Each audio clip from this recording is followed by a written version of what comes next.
आवाज आ रही है, आवाज आ रही है। बोलिए बुली जी, आवाज आ रही, बोलिए। ओम ओम शन्नु मित्रा संवरणः सन्नु भवति हरियमः तन्न इंद्रो बृहस्पति सन्नु विष्णुरुक्रमः। ऐसे अनेक अनेक अनेक नामों से विभूषित उस परमात्मा के लिए भी नमस्ते। सभी आज इस कार्यक्रम में जुड़े हुए महानुभाव सज्जन बंधुओं के लिए, श्रोतागणों के लिए पुनः सादर नमस्ते। बहुत अच्छा विषय आपके यहाँ प्रस्तुत किया हमारे अवनीश मैत्री जी ने। बहुत अच्छा विस्तृत आपके सामने विस्तार के वो व्याख्यान रखे गए हैं अपना। मैं थोड़ी सी चर्चा करूंगा अपनी अल्प बुद्धि के अनुसार। नौ दुर्गा का पावन पर्व बड़े उल्लास के साथ में पूरे भारतवर्ष में मनाया जा रहा है, क्योंकि विकृतियां जो अभी मैत्री जी बात करके गए हैं, विकृतियां इसमें बहुत काम कर रही हैं अपनी। लेकिन अगर हम मौलिकता को देखें तो केवल नारी शक्तिकरण का इसमें पूरा भाव दर्शाया जाता है। अगर हम शुद्ध रूप से इसको मानने की या मनाने की प्रक्रिया को चालू कर दें तो बड़ी अच्छी धारणा हमारे पुरुष वर्ग के बीच में अपनी नारी शक्ति के लिए बहुत अच्छे विचार बन जाएंगे। महर्षि मनु ने, वैसे तो महर्षि मनु ने तो सभी विषयों पर अपना प्रकाश डाला है, स्त्री जाति के ऊपर भी। हम भूल गए कि महर्षि मनु क्या कहते हैं स्त्री जाति के लिए। और हमारे मध्यकालिक जो कवि हुए हैं या कुछ विद्वान कहलाने वाले लोग हुए हैं, उन्होंने बहुत बड़ा आक्षेप हमारी नारी जाति के ऊपर किए हुए। तो ये अभी जो मैत्री जी चर्चा करके गए हैं, एक शक्ति स्वरूपा के जन्म से लेकर के और 3-3, 4-4 पीढ़ियों तक का इस नव दुर्गा के माध्यम से नारी स्वरूप के ऊपर प्रकाश डालता है। हम देखते हैं प्रथम शैलपुत्री चा, द्वितीयम ब्रह्मचारिणी, तृतीयम चंद्र घंटे थी, कूष्मांडे थी, चतुर्थकम पंचमम स्कंद माते थी, षष्ठम कात्यायनी चा, सप्तमम काल रात्रि च महागौरी थी, अष्टमम नवम सिद्धदात्री। प्रथम शैलपुत्री से लेकर के, शैलपुत्री बड़ी अच्छी व्याख्या करके गए वो। शैलपुत्री, शैल कहते हैं पर्वत के लिए। तो जैसे पर्वत अडिग होता है, कोई भूचाल आ जाए, कितनी आंधी तूफान आ जाए, वर्षा हो जाए, लेकिन उसके ऊपर कोई फर्क नहीं पड़ता है। इसी प्रकार से नौ जन्मी, जिसको प्रथम दिन मान लेते हैं हम शैलपुत्री के रूप में, उसके लिए हम देखते हैं उसको किसी व्यवधान से, किसी परेशानी से, किसी से कोई मतलब नहीं रहता है। वो वहां तक चलती है, माँ की गोद में, पिता की गोद में, भाई बहन की गोद में, एक दूसरे की गोद में बनी रहती है। उसको कोई अभी अच्छाई और बुराई का कोई ज्ञान नहीं है, कोई मतलब नहीं है। इसी प्रकार से दूसरा ब्रह्मचारिणी का स्वरूप होता है। ब्रह्म 2 जगह लागू होता है हमारे शास्त्रों में, वेदों में। ब्रह्म कहते हैं, एक तो परमात्मा को कहा गया है और एक ब्रह्म वेद को कहा गया है।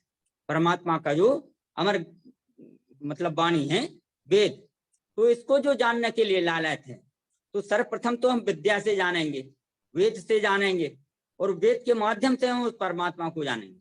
और उम्र के बाद, शैशवावस्था के बाद जो उम्र आती है वो ब्रह्मचारिणी का रूप ले लेती है, क्योंकि वो ब्रह्मचर्य कन्या, महर्षि दयानंद जी लिखते हैं ना, तो वहां से चल करके वो जब गुरुकुल में पहुंच जाती है, विद्यालय में पहुंच जाती है, विद्या अध्ययन करती है, तो वो ब्रह्मचारी, जैसे ब्रह्मचारी होता है ऐसे ब्रह्मचारिणी का स्वरूप उसका लड़की का होता है, कन्या का होता है। तृतीयम चंद्र घंटे थी। उससे आगे जब चलती है वो, तो जैसे कानों में घंटे की आवाज सुनाई देती है ना, ऐसे तमाम बातों को सुनने की वो आदी हो जाती है। किसने क्या कहा, किसने क्या उसको आत्मसात किया, उस पर मनन किया।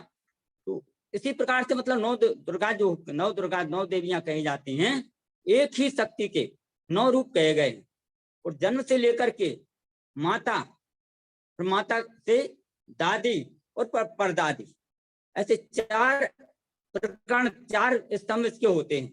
परदादी तक वहां तक कहते हैं जहाँ पर 9वां सिद्धिदात्री, फिर वो सिद्धिदात्री भरे पूरे परिवार को अनेक प्रकार के अपने अनुभवों के द्वारा उनके लिए संरक्षण देती है, उनको विद्याध्ययन से, उनके अपने अनुभव से सारी अच्छाइयों बुराइयों से नवाज देती है, वो बताती चली जाती है।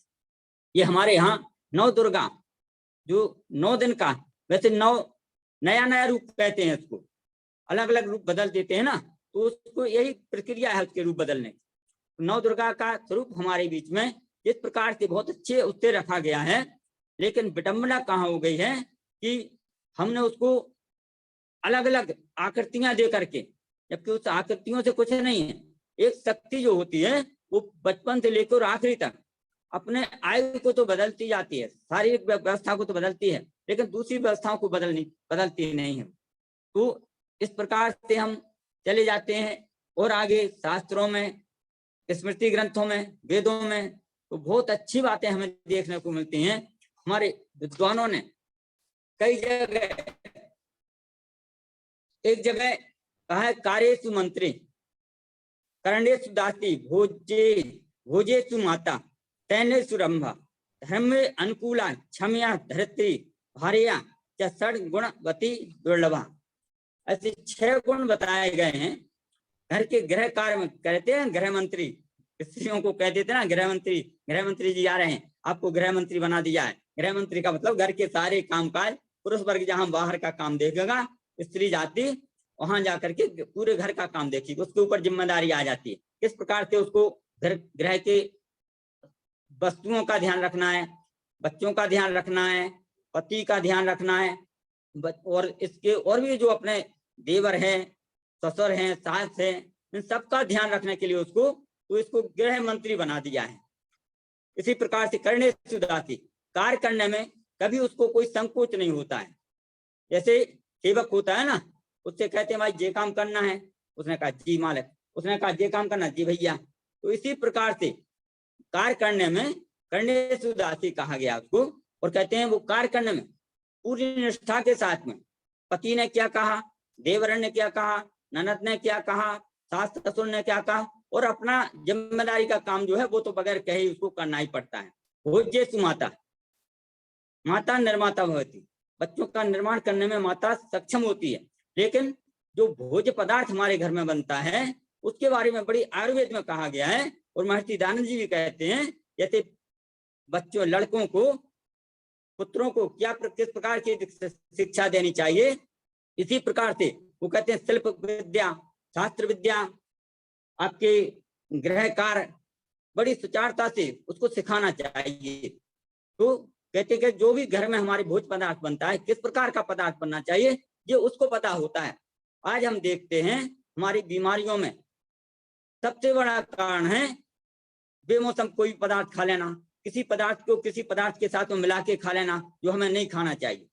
इस प्रकार से हम भोज्येषु माता, मतलब हमारी पूर्ति करने वाली, बच्चों का लालन पालन के साथ में उसके भोजन का सुप्रबंध करने वाली पूरे परिवार का माता कहा गया। तैनेषु रंभा, रंभा एक शब्द आता है जो रमणीय होता है, जो प्रसन्नता देने वाला आता है।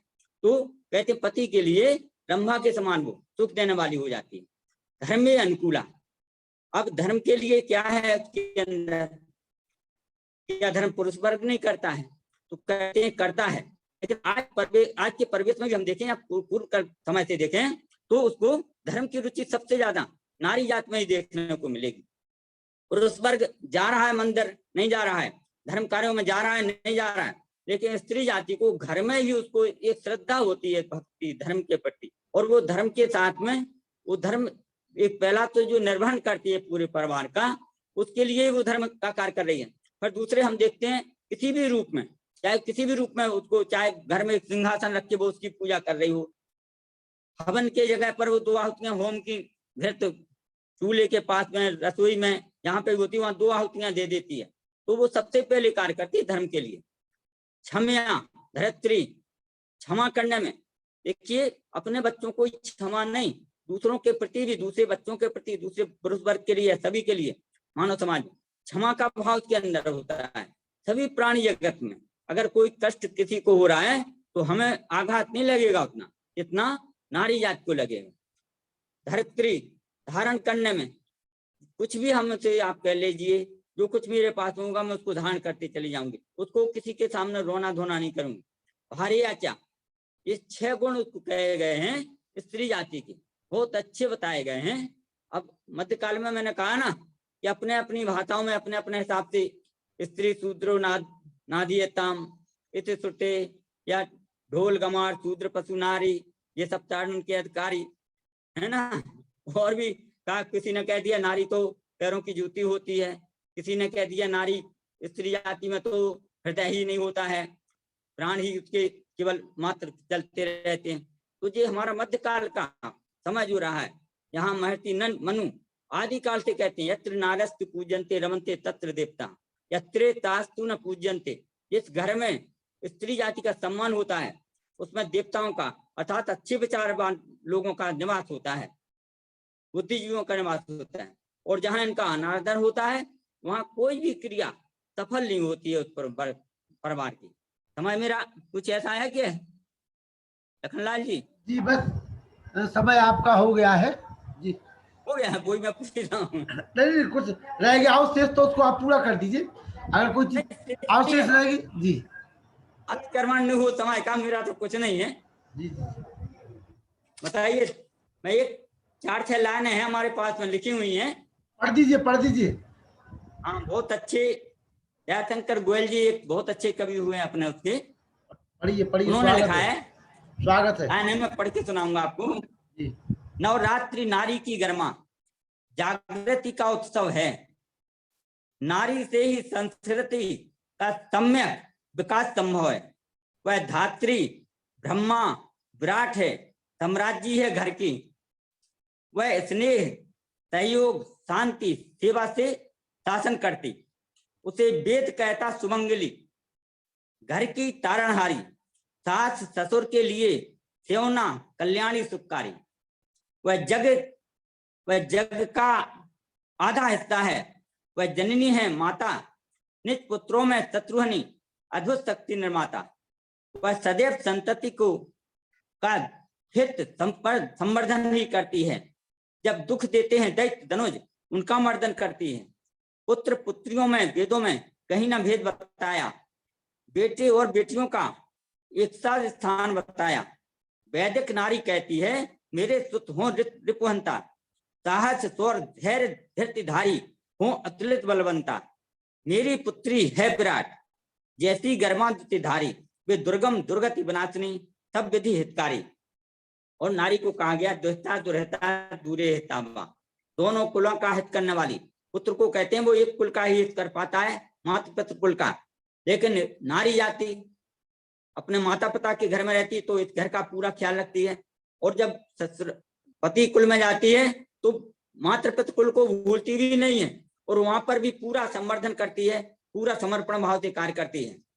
तो ऐसी नारी को मातृमान पितृमान महर्षि दयानंद जी यहाँ शिक्षा के क्षेत्र में 3 आचार्यों का वर्णन करते हैं, वहां माता को सबसे पहले वरीयता दी जाती है, मातृमान पितृमान। और वो कहते हैं जिसके माता पिता पूर्ण धार्मिक विद्वान हो, विद्वान क्यों करना हो, और कहते हैं माता के द्वारा संतान का जितना हित होता है इतना और किसी के द्वारा नहीं हो सकता है। तो मैं समझता हूँ बहुत अच्छी बात महर्षि जी ने तो बहुत वरीयता दी है, और माँ नारी को तो उन्होंने समझ लो कि अच्छे ऊंचे सिंहासन पर बैठाना हुआ है। मैं समझता हूँ सभी लोग इस पर्व के माध्यम से, मैंने देखा कहा ना कि इस पर्व की में विकृतियां बहुत आ गई हैं, और उस परमात्मा का कहते अगर माता का नाम अभी हमारे मैत्री जी कह रहे थे कि उस परमात्मा का नाम भी दुर्गा है, माता है, तो अगर उस रूप में हम देखें तो उसकी कोई आकृति नहीं बन सकती है, कोई मूर्ति नहीं बन सकती है। और मैं बड़े कष्ट के साथ में कहना पड़ता है आज एक ऐसा वर्ग हमारे बीच में जिसको सिरमौर कहा जाता है, विद्वान कहा जाता है, उनने भी इनके इस प्रचलन में बहुत बड़ी अपनी सहभागिता निभाती है। यहाँ मूर्तियां रखी जा रही हैं, हमारी गली गली में मोहल्ले मोहल्ले में मूर्तियां रखी जा रही हैं नवदुर्गा, तो हम उस शक्ति स्वरूप को एकदम स्पष्ट रूप से भूल गए हैं, लेकिन इसमें हम भ्रम गए हैं। यहाँ जाकर के जो विद्वान कहे जा रहे हैं वो प्राण प्रतिष्ठा करवा रहे हैं मिट्टी की और पत्थर की मूर्तियों में। पत्थर की तो कहाँ है, वो विसर्जन होती है नवदुर्गा में 9 दिन में, तो वहां उनमें प्राण प्रतिष्ठा करवा दी और 90 दिन उनको तालाबों में, गंदी जगह में, कहीं पे भी फेंकवा देते हैं। तो ये हमारी शक्ति का या मातृ शक्ति का बहुत बड़ा अपमान है। इसके लिए हमारे विद्वानों को, हमारे बुजुर्गों को इसके बारे में, उन नवयुवकों को जो जान तो नहीं रहे लेकिन इस प्रक्रिया को चला रहे हैं। और आज तो छोटे छोटे बच्चों को मैं देखता हूँ, आप वाहन से जा रहे हैं, वाहन के आगे आ जाए रसीद कट्टा लेकर के, रसीद कटवाओ। क्यों? तुम खुद नहीं लगा रहे हो, दूसरे वाहन वालों को परेशान करे, कौन कितनी जल्दी में कहाँ जा रहा है। तो चंदे को लेकर के वो जो मैंने मेरे यहाँ, मैं बताऊं आपको, सभी लोग सुन रहे हैं, हमारे मैं जहाँ रहता था उसमें एक प्रांगण पड़ा हुआ था, खाली जगह, वहां बहुत अच्छे लोग रहते हैं हमारे पास में। उन लोगों के यहाँ मूर्ति रखने के लिए उन्होंने कह दिया कि तुम्हारे इस चबूतरे पे या इस जगह में मैं रख रहा हूँ। मैंने कहा रख लो, मुझे कोई परेशानी नहीं। उसमें मूर्ति रख दी और पता लगा कि पूरी रात 2-2 बजे तक जुआ हो रहा है वहां पे, शराब और गांजा चल रहा है वहां पे। मुझे पता लगा सुबह, मैंने देखा यहाँ पर बीड़ी और सिगरेट के अड्डे डले हुए हैं। हमने पूछा, बोले नहीं कोई नहीं लाता है। हमने देखो आज 9 दुर्गा में सभी लोग गेरा तमाम जगह से आ रहे हैं यहाँ पे, और आप लोगों को अगर ऐसी प्रक्रिया यहाँ अपनाएंगे तो आपका एक गलत संदेश जाएगा, नहीं माने वो। दूसरे दिन मैंने देखा रात को उठ के 12 बजे तो जुआ हो रहा हूँ वहां पे। मैंने कहा उन लोगों से कि मैं ये तुम्हारी दुर्गा और 3 टमंगा उठा के बाहर फेंकवा दूंगा। मैंने कहा अगर ऐसा हुआ तो यहाँ हमारे प्रांगण का भी संदेश जा रहा है और तुम लोगों का भी जा रहा है। तो बुरा लगा लोगों को, कोई बात नहीं, मैंने कहा मुझे आपकी बुराई से कुछ नहीं है, मैं वो सत्य बात कहूंगा जो आपके हित में जा रही है, समाज के हित में जा रही है। धन्यवाद नारी जी, ओम बहुत बहुत धन्यवाद आपका।